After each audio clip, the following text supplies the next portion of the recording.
Alright, hello and welcome to Slouching Towards Bedlam. This is the first game we're playing in a series of interactive fiction games that I have not played before, so I don't know what to expect here at all.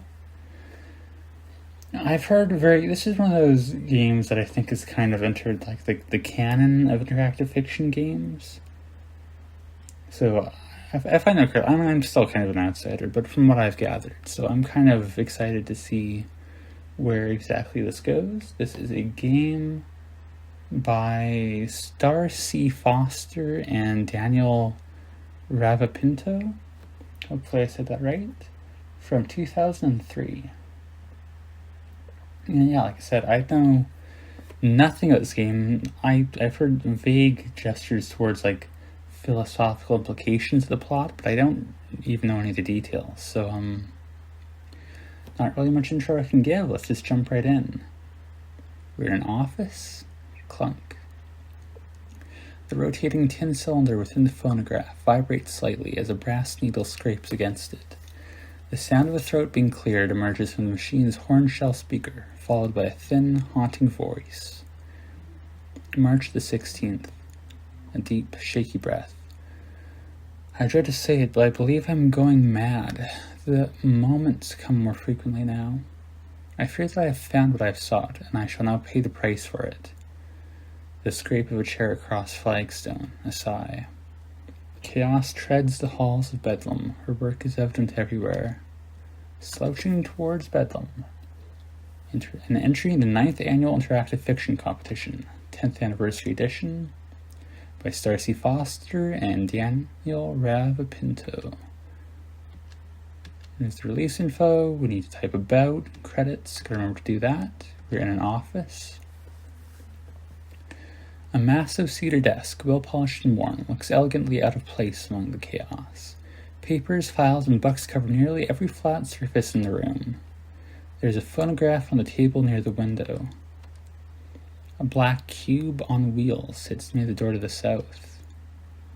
Well, first things, before we take too much scenery in, let's type in about while I remember to do it. A few brief notes. Regardless of how the game responds to them, all meta commands, save, restore, restart, undo, quit, work as you would expect them to. Conversation is best handled by the following syntax. Ask person about topic, tell person about topic, person, order. Note that it is advantageous to ask about the same topic multiple times. Hints and spoilers are available via the hint command. I've never tried that before. That's something to keep in mind. Hopefully I don't forget that when I inevitably get stuck. Slouching Towards Bedlam contains multiple endings. You may wish to go back and try different actions, attempting to reach different goals to see how your actions affect the story. There's contact info for Daniel Ravapinto. Otherwise, let's look around again. Massive cedar desk, all that. The phonograph continues to play. I discredit my profession, examining madness as if the world were a fluent thing. Insanity is malleable as the warm wax of a candle. Can I just W for wait? Oh, that's west. I forgot how things work, but now exit lies in that direction, so we're fine. The secret lays heavily on both my mind and heart. I have told no one. I despair a second opinion would confirm my worst suspicions. I have secured all my knowledge of these events within the mechanical assistance left by my predecessor. It was my hope that it would allow me to see the situation from a new perspective and help me discover the key to my salvation. I guess we'll keep waiting until the narration finishes. Alas, it has been to no avail. While I found the entry mode easy enough, and the thing seems filled with information regarding the hospital down to the point of minutiae, it seems helpless in face of analyzing my current situation. It may be that I have simply not found that by which this growing mystery may be unlocked. Sorry, cracking my knuckles, realizing I probably shouldn't do that into the mic. Perhaps by subjecting the triage to further experimental data, it may find something that I have missed, but I have little faith left in this point. The sound of a chair creaking. I found a blessing in James. He has been nothing but kind and helpful in my short time here. I find myself wondering if perhaps he can be trusted enough to... But how can I punish him with his knowledge? A sigh. But how can I bear it alone? A sudden noise, as of something wooden being struck, comes through the phonograph. No, I can trust no one in the end. Not even James. Perhaps soon not even myself. I must stop here. I feel the faintness coming once again. A scraping noise, a click. May God have mercy upon my soul. Having reached the end of the cylinder, the phonograph shuts itself off with a tiny click. Alright. It looks like waiting no longer does anything. Let's just take all, as always, my first instinct. Triage. Triage is much too heavy to move about in such a manner. 10 cylinder labeled March 16th. The ivory arms slide easily apart and cylinder leaves the phonograph with a slight click. I forgot, I do know a little bit about this game. I believe you're like a psychologist in a ward or something, and like one of the previous patients, I believe, killed themselves, and you're like investigating that. That might not be true. I that's my vague memories kind of about what I've read about this game coming back. It can very well be not what's happening. Also, I believe triage is like a robot assistant you have. I believe that's the black cube on wheels. Examine things. We got the desk. A deep green blotter, dotted with black ink stains, sits in the center of the desk, covered mostly by files and papers. One side of the blotter seems slightly heavier than the other. The corner of a sandalwood box is visible beneath a stack of thick folders. The desk contains a large central drawer, which is currently closed. Can we open the drawer? The large central drawer opens, revealing a manual and a flanged brass rod. Oh, we got the manual and the flanged brass rod. Let's examine the manual. Oh, geez, okay. Well, this is a whole new thing. Whole new menu type. Triage Personal Analytic Engine. Operator's Manual Mark III. The manual has several headings. Cover, the features now, a brief catalog, analysis mode, optional expanded input mode. Let's quit for now. That's something to explore more later. Let's examine the brass rod first. A short rod of brass with a flange at one end engraved with a 6, and a series of tines at the other, perpendicular to the shaft. Cool. Don't know what that is. X 10 cylinder. This is the recording, right? A small labeled tin cylinder approximately a hand's breadth wide. Its surface is inscribed with a fine groove which winds down its entire length. Can we examine the papers? They appear to be a random selection of patients' files, each one labeled with a 6-element alphanumeric code. None of them seems important. Can we examine the files? Nope. Can we examine the books? Oh, that's the manual. Never mind. Okay. Can we examine the phonograph? A delicate device, its base is carved from oaken heartwood, bearing a small black plaque which reads Columbia Phonograph Company Limited of London. 2 ivory arms emerging from the base stretch quiescently outward, as if waiting to be filled. From the base's back emerges a small black horn-shell speaker, its surface delicately curved. The phonograph is currently switched off. What happens if I turn on phonograph? I'm just going to mess with everything before we actually do anything. The phonograph switches on. Runtime problem P31. Attempt to use a property of the nothing non-object, property media. Having reached the end of the cylinder, the phonograph shuts itself off with a tiny click. That's weirdly digital. Why is it getting like a digital error message? That's funny. And then let's examine the black cube. I believe this is triage. We'll find out for examine cube. There we go. Yes. Not a box, but a cube. There is no hinge. A fine grid is engraved on its top, dividing it into a myriad of tiny squares.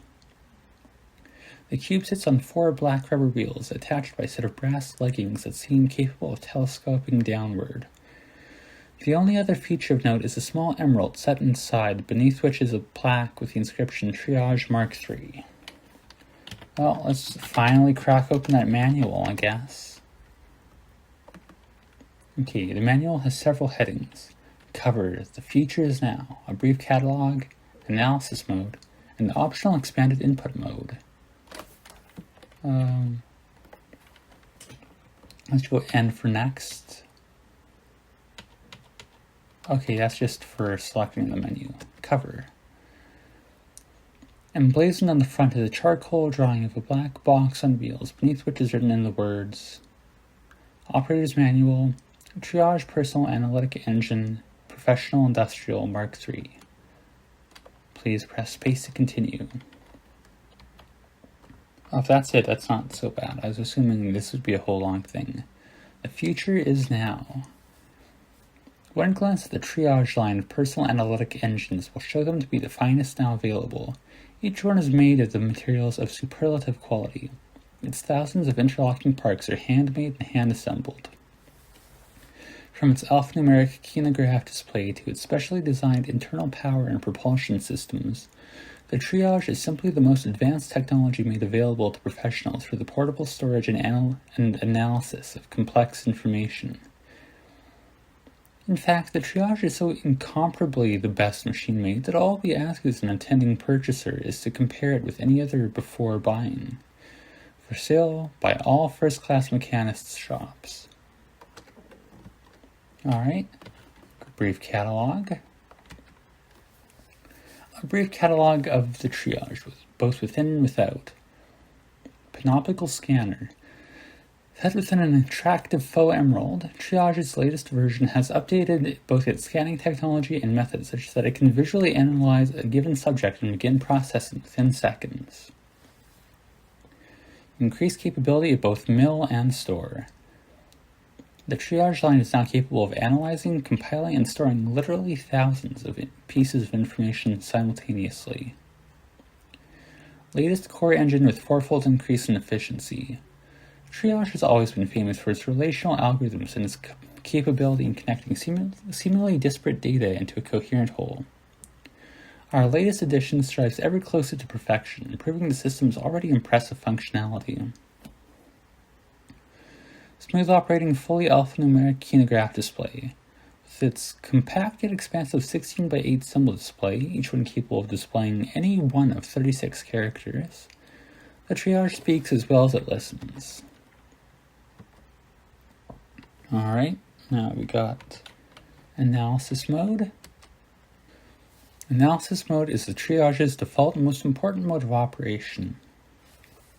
Once activated by simply pressing its beautiful faux emerald scanner, the system will run through its initializing phase and then notify the user that it is ready to begin. The triage will then follow its identified operator of its own accord, utilizing pathfinding and obstacle avoidance algorithms of the latest design. The system is constantly aware of both its personal environment and the actions of its operator. Once triage has locked onto its user, operation is simply a matter of making the system aware of particular subjects and environment for analysis and storage. This can be accomplished by simply pointing or gesturing to the object in question. Nothing more is necessary. The system will reply via its kinograph display of any pertinent data the operator might find of use. Triage store data is organized as follows. Category. Triage maintains a strict hierarchy within which all subjects are stored. Is the object in question alive? Is it a tool? Is it not yet recognized? Utility. Of what immediate use is the object in question? How may it be interacted with? Particulars. Special information on the object. Completed analysis data is often stored here. Alright. And finally, we have optional expanded input mode. Optional expanded input mode can be used to directly enter information to the triage's database store. Such data manipulation is not to be taken lightly, as all triage data must be kept as consistent as possible to prevent internal errors. However, advanced users may find it convenient to input information to the system immediately, rather than allowing the system to accrue it via examination and analysis. Expanded input mode requires the optional data input system, which is not solved with the basic triage. Contact your local mechanists to special order yours today.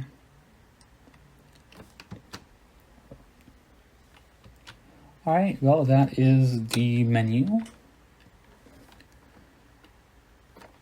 I suppose let's mess around. Okay, and now if you look at the description for the office, instead of a black cube, it says triage sits near the door to the south. Let's try press emerald.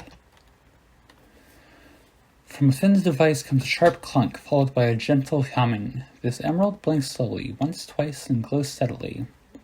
The grid of squares, which makes up the things screen, pivot back and forth, seemingly at random, causing ripples of motion across its surface. With a sudden purpose, they begin to flip, revealing hundreds of tiny symbols engraved on their surfaces. The squares continue for a moment, then begin to settle line by line, like a fall of rain, into a pattern. Init, cycle, comp, mill, unit, online. Store, decrypt, compress, boot, static, comp, op, system unit version 3.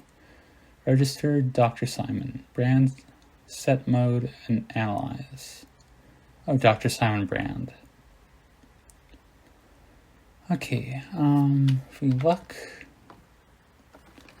can I just like point desk? Point at desk.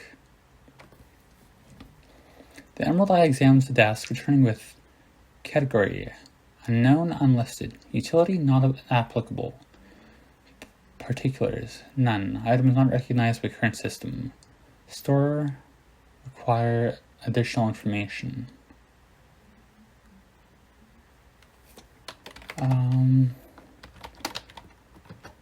Point at papers.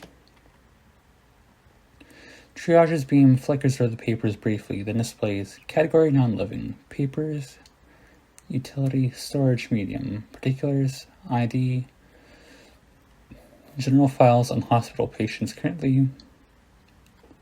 current budgetary concerns and status. Point at phonograph.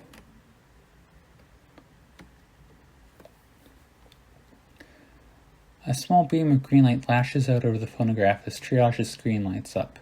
Category non-living tool. Utility, recording and playback of audio information. Particulars, personal property of operator, used for diary entry retrieval. So is that my voice on the phonograph at first? I thought it was our patient's, but I could be wrong. Anyways, so one thing with this game, because I don't really know the details, I am going to be like recording over multiple sessions, which is actually the first time we're going to be saving and loading for one of these, despite everything. So,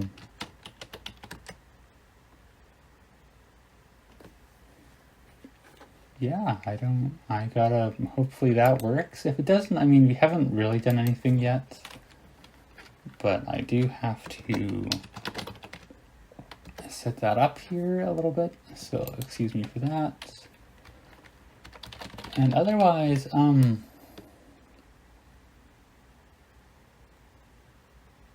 okay, I saved, and then there's a message pops up. Point remembering save, store, save, keep. Don't know what's up with that, but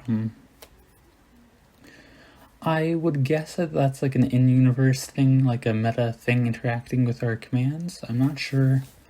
Otherwise, overall, cool vibes so far. I mean, we haven't really moved around or done anything yet, so